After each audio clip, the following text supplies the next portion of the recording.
waaw kay ziaraat naa leen sama gars yi. waaw kay Wikileaks bu ñu sukkandikoo ci Wikileaks ak New York Times ak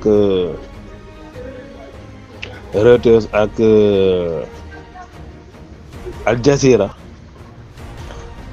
xamle nañ ne maanaam Trump bu yàgg la signé woon secrètement wax ne maanaam garde nationale yi nañu xeex ak cartel yi maanaam cartel de drogue yi cartel de drogue yi nga xam ne dañuy jógee Colombie ñeneen yi ci des di jógee fi ñuy wax Mexique ak yeneen yi nga xam ne dañuy jógee Venezuela cartel yooyu nag li borom xam-xam yi wax experts yu mag yi nga xam ne seen xam-xam dafa màcc ci droit ci États-Unis de un maanaam États-Unis amul droit di xeex ay cartel ci hors frontière am de deux it États-Unis ay militaires am amuñu droit rey ay nuñ koy waxeeti ay citoyens yoo xam ne par exemple ay fraudeur maanaam ci gàttal ay trafiquants loolu militaires yi amuñu droit ñu def ko troisième fois bi bu leen militaires yi ci lu dul maanaam militaires yi demoon ba bëgg leen jàpp ñuy joteek ñoom ñuy fayu ak ay fetal nga xam ne fetalante moo fa des foofu rek la militaire bu Amérique amee droit dóor bal nit koo xam ne ni dafay trafiqué troisième fois bi moo di amuñu droit buñ leen jàppee ñu indi leen ci nuñ koy waxeeti buñ leen jàppee ñu indi leen ci tribunalu États-Unis yu civil yi di leen fa àtte beneen bi ci toppaatit mooy bu fekkoon sax jàpp nañ leen ba maanaam États-Unis ci jëm boppam géeju jàmbur boobu mu nekk te congrès bi voté wu ko ba tey amu ci droit yooyu yëpp dañoo dajee ci yi nga xam ne amuñ fa droit cité nañ nag ay cartel maanaam cartel yëpp sax mënuma leen lim boo xoolee sax maanaam Mexique rek liñ fa signé cité ci ay cartel kenn xamul luñ toll ñoom nag li ñu wax ne comme mooy seen enquête yi nga xam ne doxal nañ ko yëpp liñ gis moo di ay chef d'entreprise yu mag a mag ñoo nekk Mexique di def ay business boole ko ak di defar ay drogue di jaay di ko mbuboo am na ñu ci cité ci ay chef d'entreprise yu bëri yoo xam ne Mexique lañ nekk xeexum drogue nag moom ci gàttal moom man dama cee ànd waaw xeex drogue ak xeex faux billets kooku moom man dama ci ànd 100%. waaw ca nañ koy defee nag mën naa cee bañ a ànd parce que ñaar la yoo xam ne moom laa gën a ragal man ci réew moo dàq déstabiliser réew te bu xasee ak am doole ci réew dafay contrôler gouvernement Mexique am na fa dëkk yoo xam ne daanaka amul bés booy xëy te déggoo ay moor te li koy waral yëpp mbirum ay drogue la wala ñu drogué wu wala yu mel noonu Amérique moom nee nañ lu mat 10 000 personnes wala lu ko ëpp dina fay dee par année ci loo xam ne ni drogue la ci buñ sukkandikoo ci li rapport bi wax danay mat 10 000 personnes yoo xam ne drogue moo leen di rey léegi nag mbir mu yàgg la maanaam Venezuela bi Donald Trump njëkk yëg la waxoon Maduro ci gàttalit ñoom nanguwuñ ne Venezuela président bi légitime na looloo ci gën a yéeme dem na ay élection gañe ko ñoom ñëpp ñu ne gañewu ko démb rek avocat général bi wax na ko Pam Bondi même Marco Rubio wax na ko Trump it loolu la wax bi fi Trump njëkkee nekk 15 000 millions de dollars la tegoon pour ku ko jàpp maanaam benn président wu réew nga ne yow nañ ko jàpp xëy na nag am na lu mu bëgg nekk foofu di wàccee ay nitam mel ni lu ko bëgg a jàpp fekk wax nag ñenn ci cartel yi jox leen alal ñu jàppal ko ko wala ñu rayal ko ko wala soit ñu jàpp ko sax indi ko ñoom ñu wax na ñoom ñoo ko jàpp yooyu yëpp mun na nekk parce que Amérique moom buy waaj lii mu ngi ci leneen dama xamul nag ndax waa ji bàyyi na xelam ci loolu wala bàyyiwut ci xelam maanaam cartel yi ne ci biir dëkk boobu sax maanaam mun nañ ko bett waaw mun nañ ko bett mais ak li mënta xew daal mooy moom Trump moom yóbbu na fa armée bu bëree bëri armement bi bëri na beneen bi am na ci benn submarine boo xam ne atomique la am na benn F8 boo xam ne ni dafay espionner ak plusieurs matériels yoo xam ne ni ñu ngi ci waaxu Venezuela ak bu Colombie ak aussi ci beneen wet gi ñu ngi ci biir Mexique. ñetti réew yooyu yëpp nag ku ci nekk yaa ngi naqarlu li Amérique def mais maanaam gannaaw bi mu jëlee ay nuñ koy waxeete gannaaw bi mu weesoo ci 15 millions de dollars yooyu noonu tegalaat na woon Biden ñëwee Biden ci jëm boppam maanaam Amérique ñoom ñooy yab Venezuela yab boo xam ne maanaam ab président la ñu ne ñoom dañ koy jàpp. Biden bi mu ñëwee 25 millions de dollars la teg maanaam yaakaar naa li ñu wax mooy moo ngi méngoog li nga xam ne moom lañ tegoon ci Ben Laden ci kaabu Ben Laden it États-Unis maanaam wax nañ ne amul droit armée bu États-Unis amul droit xeex terroriste lu dul congrès bi nangu ko. congrès bi nag lim ko voteloon sax moo di Ben Laden kese maanaam Al-Qaïda kese. la États-Unis mën a xeex congrès bi loolu la wate woon maanaam mënuñ xeex ak MNLA mënuñoon ci jamono jooju nag laa wax mënuñ xeex ak Daesh mënuñoo xeex ak beneen Amérique it ci fàttali moo créé groupe bu ñuy wax YGP ca groupe jihadiste la nag niñ tuddee seen bopp nag mooy peuple bu Syrie lañ doon défendre Amérique moo ko créé woon ci biir xeex bi nga xam ne Daesh mu ngi xeex ñoom ñoo ko créé woon contre Daesh en même temps contre Bachar al-Assad te groupe terroriste la maanaam Amérique mooy xeex fii terroriste moo créé waat ci côté bële terroriste. groupe boobu nag temps yi ñoom itam jogaat nañ ca Syrie di attaqué waat ba tey dañuy jàpp ne Amérique moo continuer di leen dooleel foofu loolu nag am na lu ci Erdogan wax démb tey sax am na lu mu ci waxaat. mais comme ci lii lañ concentré wu ci lii rek léegi ginnaaw bi nga xamee ne Biden jógee na fi Trump bi mu yéegaatee dañoo tegaat 50 millions de dollars ci koo xam ne mun na jàpp Nicolás Maduro mooy président bu Venezuela. léegi nag Amérique li mu teg mooy que fan yii yëpp ñoom ñu ngi liggéey di xool nan la ñuy tuddee cartel yi parce que ñoom terroriste lañ am droit xeex te congrès bi moo koy voté. parce que ñi nga xam ne ni ay kàngam lañ yoo xam ne seen xam-xam dafa màcc ci wàllum droit international yëpp li ñu wax mooy cartel militaire mënu ko xeex li tax mooy cartel yaa amul benn terreur bu nga xam ne mu ngi koy def ci États-Unis maanaam benn nuñ koy waxee de terrorisé wul États-Unis terrorisé wu ko kon mënoo ko xeex parce que armée du ko xeex. certes waa AIS wala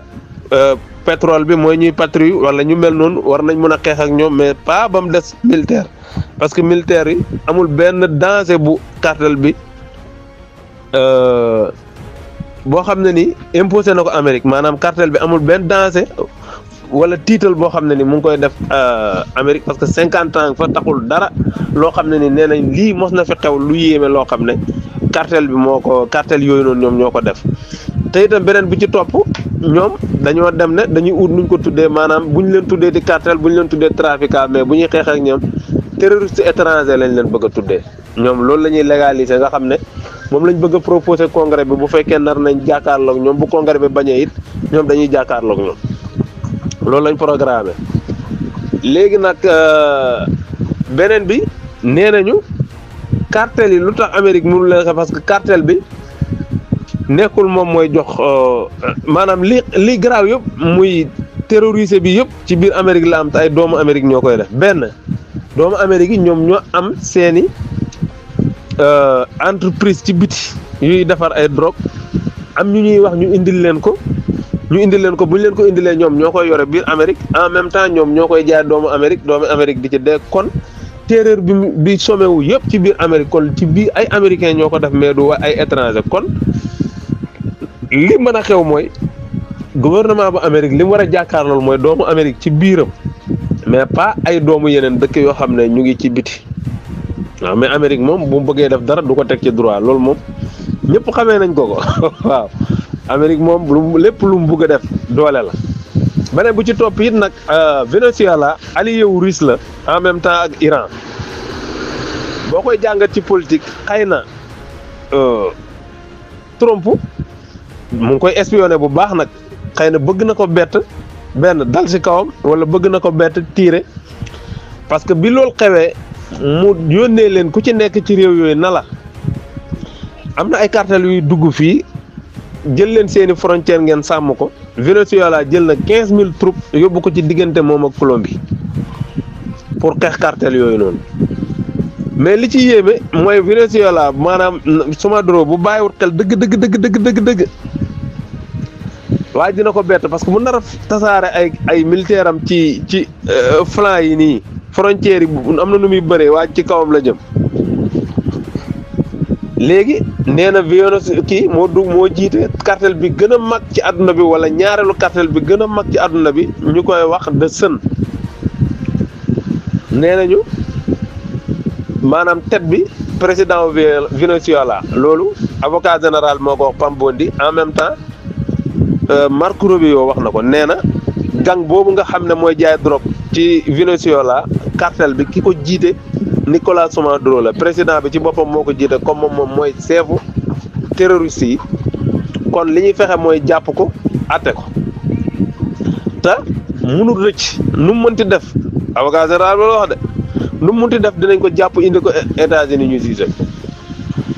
léegi nag bi loolu amee yooyu yëpp xew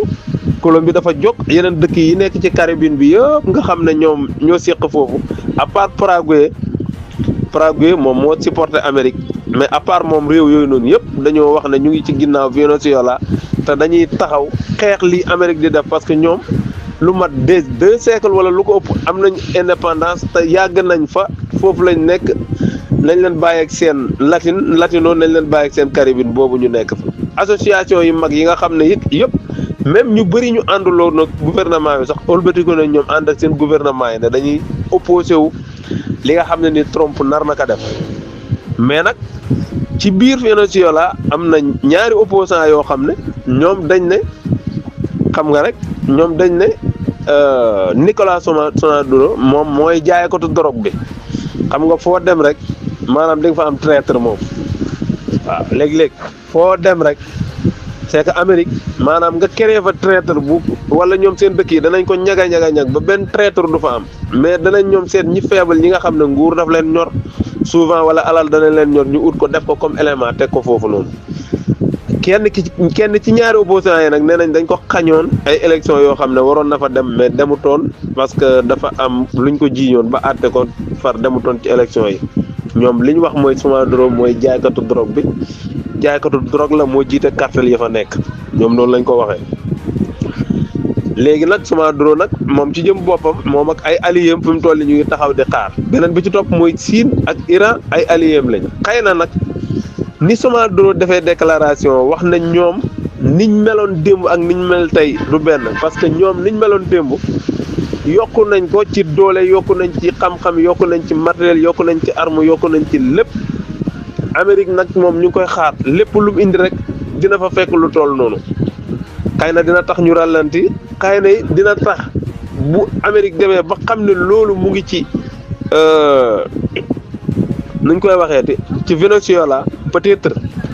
dina xam ne kon Iran am na doole parce que Iran ci ñi jox armement Venezuela ci la bokk donte Chine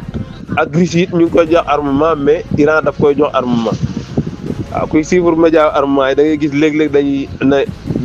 dañuy ñëw ne def nañ ay coopération yu bëri ci wàllum armement waaw mais daal mbir yi noonu la toll Venezuela ñu ngi jël seen position nee nañu saawaay li muy def méngoowut ak droit te borom xam-xam yëpp nag nee nañ Trump lim nekk du yoon waaw parce que réewu jàmbur amuloo droit dugg fa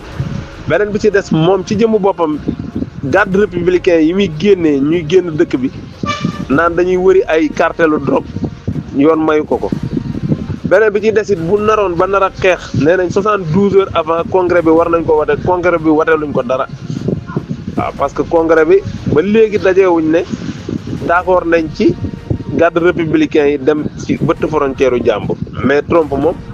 ay navalam ak yëpp lépp loo xam ne nii ak ay affaire surveillance yeeg lépp mu ngi leen activé waaw drone yi espionné yëpp mu ngi ci nam koy defee noonu ca Venezuela noonu la koy defee ca Mexique noonu la koy defee ci Colombie léegi nag ñoom ñooñu ànd nañ ba ci Cuba sax dafay supporter Venezuela parce que nee nañ Trump lim nar a doxal réew mu souverain du ko nangu ñoom seen souveraineté duñ ko jaay waaw lépp loo xam ne indi nañ ko même bu dee dañuy dee ba jeex ñoom dinañ xeex mais Trump li mu bëgg du ko def foofu noonu. nag li mu wax moom mooy maanaam Amérique li muy déclaré ak lim nar moom am na ñetti source yoo xam ne ni anonyme la Reuters mooy journal bi nekk Londres nee na ñetti source yëpp anonyme la mais Trump li ko tax a jóg duul xeex cartel yi waaw dafa am ci lu mu nekk waaye nekkul xeex cartel yi drogue yi moo tax Trump jóg parce que nee na xeex cartel kese jarul ngay teg ay sous-marin yoo xam ne bombe atomique la jarul it teg ay missile parce que cartel missile mënu ko xeex cartel missile nan lay xeex ak cartel koo xam ne dafa nekk ci dëkk làqatu tey boo xoolee comme booy seetaan documentaire Cosa Nostra da ngay dégg journaliste yi ne la tey arrêté nañ benn nit boo xam ne maanaam nit bi ñu arrêté 5 ans mu ngi ci dëkk bi di réer police di ko wër mënuñ ko gis wala jekkuñ ko jekk boo xam ne buñ na ko ni maanaam du rëcc ci benn trafiquant la wala chef de gang léegi yow ki ngay xeexal missile mu yor missile nga xam ne moom soit bato lay dugg wala mu am nu mu jaaree ci oto ci frontière wala yu demee noonu ci missile losigul waaw loolu moom neex naa dégg parce que bu dee ci missile rek losigul daan na am nag nee nañ bu njëkk bi nga xam ne dañ doon coopérer ci jamonoy Bill Clinton bañ daan coopérer ak cartel gars yi daan na am Amérique daan na am ay renseignement benn vol war a jóg dëkk bi nga xam ne parce que latino yi bu njëkk dañoo ñàkk fayda dëkk bi nga xam ne fa la vol boobu nar a jógee ñu ne def na drogue ay cartel ñoo ci teg drogue di ñëw nee nañ daf daan am doomu dëkk booba maanaam gouvernement boobu moo daan wàccee avion bi nit ñi faatu te xam nga suspect doo ko dóor bal suspect la yow dañ la jox information ne la suspect la avion bi yokk nga wàccee ko léegi bi mu amaat gouvernement Bill Clinton ne léegi nañ dagg convention boobu parce que comme nii la mën a demee nii la nar a demee te léegi-léeg suspect moom mun nga rey koo xam ne te ñoom ñoo daan joxe information yi ñoom ñooy espionné na vol sangam bi nar a naaw nangam ñu wàccee ko léegi nag loolu ñu dakkoon ko léegi nag bu fekkee dañoo dem ba jamono ji ñu tëj ay naval missile avion de guerre ak lépp ci nit boo xam ne fraudeur la day nëbbatu kon moom it xëy na du cartel yi moo ko ñor mais am na lu mu bëgg ci dëkk yooyu soit soxla na Colombie soit soxla na Venezuela soit soxla na Mexique nag ka fa nekk jigéen la xëy na dañ ko bëgg a néewal doole waaw jigéen moom am na nu muy tàngee sax mu xaw a ragal waaw surtout dëkk bu mel ni Amérique di séq ak yow ay pression yooyu noonu mun nga bañ a am fit bi nga war a am dëgg waaw mais nag bu dee ci côté bee moom man li ma jàpp mooy xeex lañ bëgg ak Nicolas Maduro parce que benn président de la république boo xam ne dëkk ñoo ko fal conseil constitutionnel validé candidature am nag kii moo gagné yow nga nekk ci beneen dëkkoo ci dëkk ba nga ne gañewut dafa sàcc élection yi d'accord dëkk bi fal nañ ko continuer na mu ngi liggéey nga jékki-jékki ne yow da nga koy jàpp da nga koy àtte da nga koy teg ci yoon parce que jaaykatu drogue la te Maduro nee na amul benn preuve bu Donald Trump mun a teg ci taabul ji boo xam ne ni wala Amérique teg ko ne moom bokk na ci cartelu drogue te ñàkk orma la sax dëkku jàmbur boo xam ne président mu ngi fa jiite ko peuple bi yëpp nekk ci ginnaawam nga ñëw di leen yéen seen président bi moo jiite gangu bandi yi loolu du cër du yar waaw réew nag réew la rek États-Unis na nekk 52 états na nekk 52 états mais Cuba dëkk boppam la Venezuela dëkk boppam la en même temps Colombie dëkk boppam la dëkk nag day am bandi. États-Unis ci boppam moo ëpp bandi mu ngi noonu boo xoolee fi mu toll ni garde républicain yëpp jël na leen def leen foofu mu ngi wax ne Chicago sax soo moytul mu dem def fa loolu. États-Unis foo dox yaa ngi gis ay militaire loolu itam jàngal la nag lu tax ñu bëgg a jël Amérique yëpp def fa ay militaire ba pare militaires yi di dox ci mbedd mi foo leen gis ci mbedd mi ñu ngi dox di espionner ba pare mu jël ay armement jubale ko Venezuela est-ce que du dafay aar foofu nga xam ne bu guerre tàmbale woon tey benn doomu Venezuela bu nar a def kamikaze wala nangam mu njortu ko du ko mën a def est-ce que du loolu la ci jublu maanaam ragal na ne ay doomu Venezuela yi ne foofu xëy na bu États-Unis attaqué woon tey Venezuela ñoom mun nañ xeex ci biir États-Unis xëy na loolu mun na nekk mais en tout cas Washington moom mu ngi fees dell ak ay militaire ba foo dox militaire yaa ngi ci mbedd mi di dox waaw comme Sénégal rek ci jamonoy mars 2021 ak police yi nu ko raw la mel te wax na démb ne Chicago bu maire bi réglé wul tiir gi dafay am maanaam nuñ koy waxeeti fusillade dafay am dina fa yebal kii bi parce que maire bi yambar la rek dina bu ko réglé wul dina fa yebal garde républicain yi ñu dem fa loolu daal mooy li nga xam ne ni moom mu ngi ci yàlla na ci jàmm mujj nag loolu la ñuy ñaan ndax États-Unis moom toujours dama koy wax du réewu jàmm seen président yi duñ ay nitu jàmm même kuñ ci tuddee na jàmm nga même démocrate yi ngay gis ñuy wax nii président boo fi gis mu yéeg jamonoom am na guerre boo xam ne ni seen loxoom ci ndax fi may waxee yow nii Amérique depuis Biden ba léegi mu ngi Yemen di bombarder Biden ba léegi mu ngi Yemen di bombarder bi fi Clinton nekkee lañ doon wax ay waxu Beyrouth bi mu fiy nekk Bush bu mag bi mu fi nekkee la guerre yooyu déclenché woon ci la guerru Saddam bu njëkk ba déclenché woon bi Bill Clinton ñëwee ci la Beyrouth bi déclenché ci la guerru Mujahid déclenché ci Afghanistan guerre Mujahid boobu mooy ñoom Ben Laden ñii ñoom ñoo fa nekkoon ne dañuy xeex arme bu riis États-Unis di leen jox ay arme ñoom ñoo ko wax sax waaw Steve Cole seetal naa lu bëri mu ko wax muy journaliste bu mag a mag sax nag bu xam lu bëri wax la échec yi ci Amérique def yëpp bu ci nekk mu tegal la ko journaliste la boo xam ne maanaam buy wax Amérique ñëpp a koy déglu buy wax ñëpp a koy déglu ku yàlla may sax dégg naa mu wax ko dégg naa yeneen journaliste wax ko aussi Hillary Clinton ci làmmiñu boppam maa ko dégg mu ne ñoom ñoo créé Mujahid mooy Mujahid bi Ben Laden njëkkoon nekk noonu bi Mujahid pare ci la Ben Laden créé Al-Qaïda après ci la Daesh juddoo ci biir Al-Qaïda après Daesh ñoom ci lañ créé YGP boobu noonu kon nag ñoom itam daanaka doo xam lan la waaw doo xam Amérique moom lan la bëgg mais bi loolu weesoo nga xam ne Bill Clinton jógee na fi Bush ñëw Bush bu mag bi mu ñëwee Bush bu ndaw kon ki la déclenché guerru Iran guerru kii kon Irak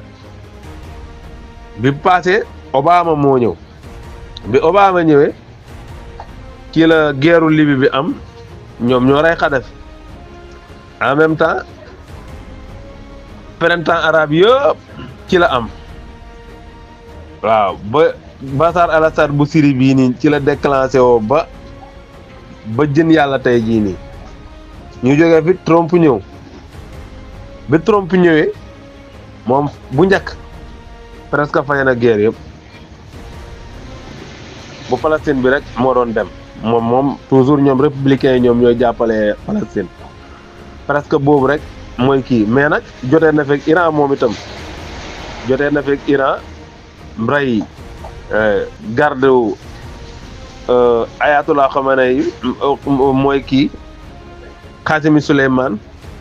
rey na ko mooy bi Qasimi jógee Iran dem Liban ñoom ñoo am information ne Qasimi bu jógee Iran bu jógee Liban Irak la jëm si bi Qasimi wàccee Irak lañ ko tiim bombardé ko booba nag la leen Iran seen camp boobu nekkoon Irak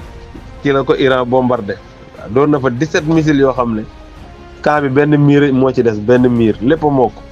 yaakaar naa mos naa ko fee dugal bi Trump demee Obama ñëw kii ñëw Biden bi Biden ñëwee la taal guerru Ukraine bi guerru Ukraine bàyyi noonu di dem ba tey jeexul Trump ñëwaat nag beneen guerre judduwaat fii mooy Israël bi ak Iran ba Trump bëgg dugaale ci guerre boobu noonu bu Gaza bi moom kenn waxatu ko presque octobre 2023 ba léegi amul kii kon Amérique moom du koy dox jàmm du koy def jàmm du réewu jàmm amuñu itam président yoo xam ne ci jàmm la ñuy dox waaw képp kuy jëflante ak ñoom it tegante leen dënn buñ bañ xam parce que boo gisee Iran duñ tëb song ko bu tegee dënn Iran dañuy teg dënn waaw moo tax ñi ko séq yëpp képp ko bàyyi xel na nangoo wéy ci ndigalam te jege ko yow war nga fexe armement nga pare maanaam ay alliés ñu dul allié Amérique nga dem allié ak ñoom waaw xam naa dina bokk ci li nga xam ne moo lay may jàmm moom tey Modou Trump daal yëngal na àdduna bi président wu Mexique bi moo doon def ci suba gi conférence de presse di xamle daal ne Donald Trump dafa dugg bu baax a baax ci biir Mexique waaw maanaam li mu tuddeewu cartelu drogue yooyu maanaam daf ko mujjee weesu waaw parce que nee na au début liñ waxtaanee woon moo di maanaam ñu jox ko ay information jàppale ko ci yooyu noonu yëpp maanaam ci mbirum information mbirum enquête ak yëpp ba xam ne képp koo xam ne def na ñaawteef ci biir États-Unis di doomu Mexique daw dugg ci Mexique ñu delloowaat ko ñu àtte ko foofa ci Amérique loolu moom d'accordoon nañ ci donc bi ñuy wax ci loolu sax balaañ ciy d'accord dafa fekkoon mu xuppi leen ci mbirum tarifam yooyu mu xewal rek nga xam ne daf la koy proposé na la yow boo ko defut sa bagage yi ngay exporté dama koy seeral ba bu duggee ci dëkk bi Trump xoolul sax lu gën ci américain yi maanaam ba bu duggee ci dëkk bi day seer ñu dem ba trouver terrain d'entente ci loolu léegi ñu commencé di waxtaanaat ci mooy bërki démb li ma fi déggaloon xaw ma démb la mooy seen xeex boobu gars yi doon xeex pare guñ mu dugg ci sud bi ak nord bi yëpp te dañoo waxoon ne 3 septembre bii di ñëw Marco Rubio dina fa dem ñu xool accords yi gannaaw bi ci Sénat bi pare te fi mu toll nii maanaam côté sud bi ak nord bi yëpp ay militaires Amérique ñu ngi fa fees dell waaw te wax dëgg yàlla nee na loolu méngoowul ak li war a am maanaam du yoon waaw parce que bu fekkee Amérique ñëw na wax ak ñoom si njëkk bañ d'accord ci loola dañ caa war a yem waaye waruñu àgg ci ba muy ñëw di dugg ci biir territoire bi ci côté zone bi sud bi ak nord bi yëpp ak ay militaire am ak ay armement am ak lépp moom loolu moom lu muy ñaawlu la rafetlu wut ko waaw Amérique nag Trump daal mu ngi noonu moom Trump njaatige la de waaw njaatige bu mag la Trump ma nga ca Venezuela Trump ma nga ca Mexico Trump ma nga ca loxo ma nga ca Ukraine Trump loxo ma nga ca Gaza parce que ay ci fàttali ay soldaaru Amérique ñu ngi Gaza de Trump ma nga ca loolu ProPublica wax na ko Trump ma nga ca kii nu mu tuddati Yemen Trump a ngi fépp waaw fépp ma nga fa waaw jël ay doomam yëpp dafa leen ay militaire defal ay armement yu dëgër ku ko neex mu song ku ko neex mu xupp ku ko neex mu teg la loo àttanul waaye xam nga ni ñii buñ mënoon dara ci lii du demee noonu waaw buñ kii woon nii parce que liñ wax ak moom lim def du benn toppul accord yi nga xam ne ci lañ déggoo ak moom li mu appliqué moom moo wutee te warul demee noonu waaw xam naa daal damay ragal di nga li Imam Ndaw daan wax naan bi guerre Ukraine bi commencé mu ne dafay ragal ñu jékki-jékki na àdduna bi daal réew yu mag yi jékki-jékki rek na suuf yi ci àdduna bi yi ci mën a bay yëpp nañ dem bayalee ko àdduna bi pour dundee ko àdduna bi ku nekk am nga droit dem fu la neex nga jël fa suuf yi bay ko soo moytul fa la gaa yi jëm parce que yii nii bu paree boo moytul dana ci am ci zone boo xam ne day stratégique ba nga xam ne ci Mexique bu Amérique yàggee fi mu nekk nii boo moytul mu jël ko waaw parce que yow ñu ngi wax pareeguñu li ñuy waxtaan déggooguñ nga jël say militaire dugal ko ci réewu jàmbur commencé na da ngay opérer yow waaw nee na 15 cartel yoo xam ne ñoo nekk ci biir dëkk bi foofu noonu nga xam dañ dem def Amérique def fa njombe jaay fa drogue wala rey fa ay nit wala agression nekk biir Mexique la bëgg a jàpp 15 cartel yooyu ñan la yow yoruñu base militaire yoruñu dëkkuwaay loolu koy enquête moo ko mën a wane mais duut ne yow da ngay ñëw rek dugal say militaire si dëkkub jàmbur na yow da ngay seet loolu jaarul de tegul ci yoon moom.